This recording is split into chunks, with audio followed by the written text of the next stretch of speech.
அன்பார்ந்த நேயர்களுக்கு வாழ்த்துக்கள். யமுனா மாறுற பஞ்சு மிட்டாய்க்கு அரசு தடை விதிச்சிருக்கு. அந்த பஞ்சு மிட்டாயில் உயிரை காவு வாங்குகிற ரோடமைன் பிங்கிற ரசாயனத்தை கலந்து தான் அந்த சிகப்பு நிறம் ரோஸ் நிறத்தை உருவாக்குறாங்கங்கிறத கண்டுபிடித்த இந்த உணவு பாதுகாப்பு மற்றும் தரங்கள் சட்டப்படியான அந்த அமைப்பு அதை உடனடியாக தடை செஞ்சுருக்கிறாங்க. இந்த பஞ்சு மிட்டாயால் புற்றுநோய் வரக்கூடிய மிக கடுமையான கோளாறு மட்டும் இல்லாமல் உடலில் மற்ற பல பாகங்களையும் அதை பாதிக்குங்கிற ஒரு அதிர்ச்சியான தகவல் இப்போ வெளிவந்திருக்கு. இந்த பஞ்சு மிட்டாயை தெரியாமல் இவ்வளவு நாள் வாங்கி நம்ம பிள்ளைகளுக்கு கொடுத்ததனுடைய விளைவு பல குழந்தைகள் பல வியாதிகளுக்கு ஆளாயிருக்குங்கிற ஒரு தகவல் தான் இப்போ பரவலாக பேசப்படுது. அப்படி அந்த பஞ்சு மிட்டாயில் என்ன கோளாறுகள் இருக்குங்கிறத ஓரிரு நிமிடங்கள் நீங்கள் கவனமாக கடைசி வரைக்கும் கேளுங்க. அதே போல் அதிகமான ஒரு சிலர் பெரும்பாலானவர்கள் சுடுதண்ணியை அதிகமாக பயன்படுத்துவாங்க. அப்படி அவங்க சுடுதண்ணியை பயன்படுத்துகிறப்ப அதில் சில நன்மைகளும் ஏற்படும், சில தீமைகளும் ஏற்படும். அப்போ என்ன நன்மை என்ன தீமைங்கிற விவரத்தை நம்ம இந்த சில நிமிடம் நீங்கள் கவனித்து கேட்டால் அது உங்களுக்கு ரொம்ப உபயோகமாக இருக்கும். அதான் நீங்கள் இப்போ கவனித்து கேளுங்க. என்னங்கிற விவரத்தையும் நீங்கள் இந்த நிகழ்ச்சியுடைய கடைசி பகுதியில் கேட்கலாம். இதை முழுவதுமாக கேட்டுட்டு இது பற்றிய உங்களுடைய கருத்துக்களையும் கமெண்ட் செக்ஷனில் கமெண்ட்ஸ் பண்ணுங்கள். இப்போ நம்ம வீடியோக்குள்ளே போவோம். பெரும்பாலும் கடற்கரைகளிலும் பார்க்குகள்லேயும் கடை வீதிகள்லேயும் மார்க்கெட்டுகள்லேயும் பஞ்சு மிட்டாய் விற்கிறத நம்ம பார்த்துருப்போம். இந்த வடநாட்டு இந்தி பேசக்கூடிய பெரும்பாலான இளைஞர்கள் அவங்களுடைய தொழிலாக இந்த பஞ்சு மிட்டாயை செஞ்சு வருவாங்க. இப்படிப்பட்ட பஞ்சு மிட்டாயை பார்த்த உடனே பிள்ளைங்க அதை வாங்கி கொடுக்க சொல்லி அடம் பிடிக்கிற காட்சியும் அங்கங்கே நடக்கும்.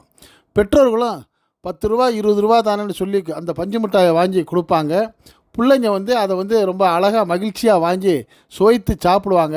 சாப்பிட்றப்பவே அந்த பிள்ளைகளுடைய நாக்கெல்லாம் சிகந்து போயிடும், உதடெல்லாம் சிவந்து போகிற ஒரு காட்சியை நம்ம பார்த்துருப்போம். ஆனால் இந்த பஞ்சு மிட்டாய் இனிப்பாக தானே இருக்குது, பிள்ளைங்க மகிழ்ச்சியாக தானே இருக்குன்னு இது வரைக்கும் நம்ம நினச்சி வந்ததுப்போ இது கடுமையான விஷம், இது ஒரு வகையான யமன்கிற செய்தி தான் இப்போ பெற்றோர்கள்லாம் பெரிய அதிர்ச்சிக்கு உள்ளாக்கியிருக்கு.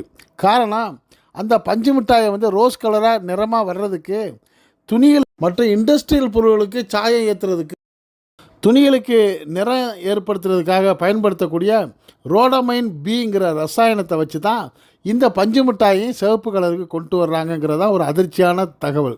சரி, இந்த ரோடமைன் பிங்கிறது என்னென்னா, இது உடலுக்குள்ளே போனால் இது பெரும்பாலும் கேன்சரை உருவாக்கும், புற்றுநோயை உருவாக்கும். அப்படிங்கிறது மட்டும் இல்லாமல் கல்லீரல் பிரச்சனை, சிறுநீரகங்களை பாதிக்கிறது, அது மட்டும் இல்லாமல் நரம்பு மண்டலத்தை பாதிக்கிறது. அதே மாதிரி ஒரு சிலருக்கு இந்த குடல்களில் காயங்களை புண்ணுகளை ஏற்படுத்தி அதை குமட்டலை உண்டாக்குறது, அந்த நெஞ்சில் நுகர்வு சக்தி, அதாவது மூச்சிறைப்பு ஏற்படுத்துறது, வாந்தி உண்டாக்குறது, அந்த இரைப்பை பையில் பாதிப்பு ஏற்படுத்தி அஜீரண கோளாறை உண்டாக்குறது, தலைவலி உண்டாக்குறது, களைப்பு உண்டாக்குறதுன்னு இப்படி பல வகையான வியாதிகளை ஒரு பஞ்சு மிட்டாய் உற்பத்தி செய்யுங்கிற ஒரு தகவல் தான் பெரிய அதிர்ச்சியாக இருக்குது. அதே போல் பெரும்பாலும் இந்த பஞ்சு மிட்டாயில் வரக்கூடிய இந்த டை இண்டஸ்ட்ரியல் டைன்னு இதை சொல்கிறாங்க. இது இண்டஸ்ட்ரியலில் துணிகளுக்கு பயன்படுத்தக்கூடியது. இதை உணவில் கண்டிப்பாக கலக்கிறது மிகப்பெரிய தவறுங்கிறத கண்டுபிடிச்சி தான் இந்த உணவு பாதுகாப்பு மற்றும் தரங்கள் சட்டம் 2006 படி இந்த பாதுகாப்பற்ற உணவு அப்படின்ட்டு தெரிய வந்தோடனே இந்த பஞ்சு மிட்டாயை அதிகாரிகள் போய் யாரெல்லாம் விற்றுக்கிட்டு இருந்தாங்களோ அதையெல்லாம் பறிமுதல் பண்ணது மட்டும் இல்லாமல் அந்த பறிமுதல் பண்ணிய அந்த விற்றவர்கள் மேலே வழக்குகளும் பதிவு செய்யப்பட்டிருக்கு.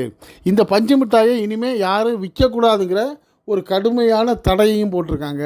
இப்போ நம்ம கவனிக்க வேண்டியது, இந்த செய்தியை நம்ம நிச்சயமாக நம்மளுடைய உறவுகளுக்கும் நண்பர்களுக்கும் நம்ம ஷேர் பண்ணினா தான் இதுவரை அறியாமல் பஞ்சு மிட்டாயை வாங்கி குழந்தைகளுக்கு கொடுத்தவங்களும் இனி வாங்கி கொடுக்க மாட்டாங்கங்கிற ஒரு நல்ல செய்தியை சொல்கிறோம்.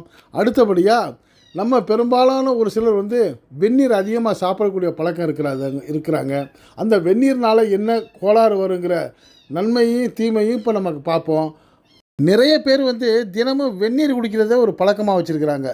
இது செரிமான பிரச்சனைக்கு நல்லது, நெஞ்செரிச்சல், மலச்சிக்கல் உள்ளிட்ட பிரச்சனைகளுக்கு இந்த சுடுதண்ணீர் அருமருந்தாக செயல்படும் அப்படின்னு சொல்கிறாங்க.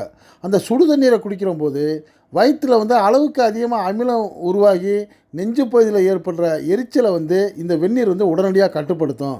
அதே மாதிரி குழந்தை பெற்ற தாய்மார்களும் குழந்தைக்கு பால் ஊட்டும் போது அடிக்கடி தண்ணீர் குடிக்க வேண்டிய சூழ்நிலை ஏற்பட்டிருக்கு.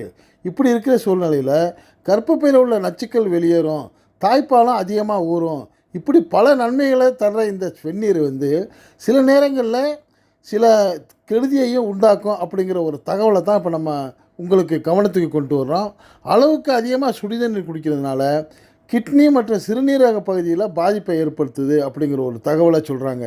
மூளைக்கு செல்கிற நரம்புகளுக்கும் பாதிப்பை ஏற்படுத்துது. அது மட்டும் இல்லாமல் தூக்கமின்மை பிரச்சனையை ஏற்படுத்துது அப்படின்னு சொல்கிறாங்க. அதனால் தேவையில்லாமல் அளவுக்கு அதிகமாக சுடுதண்ணீரை குடிக்கிறத குறைத்து கொள்வது நல்லது. அதே சமயம் சுடுதண்ணீரை நல்லா கொதிக்க வச்சு வடிகட்டி ஆறிய பிறகு குடிக்கிறதுனால இது போன்ற சில தொந்தரவுகளிலிருந்து தவிர்க்கப்படும்னு சொல்கிறாங்க.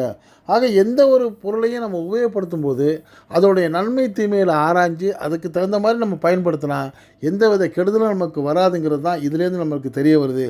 அது பஞ்சு மிட்டாயாக இருந்தாலும் சரி, சுடுதண்ணியாக இருந்தாலும் சரி, கவனமாக பார்த்து ஆராய்ந்து தான் பயன்படுத்தணுங்கிற நல்ல கருத்தை தான் இது மூலியமாக சொல்கிறோம். இது பற்றிய உங்களுடைய கருத்துக்களை இந்த கமெண்ட் பாக்ஸில் கமெண்ட் பண்ணுங்கள். இந்த செய்தி பிடிச்சதா உங்கள் நண்பர்களுக்கும் உறவுகளுக்கும் ஷேர் பண்ணுங்கள்.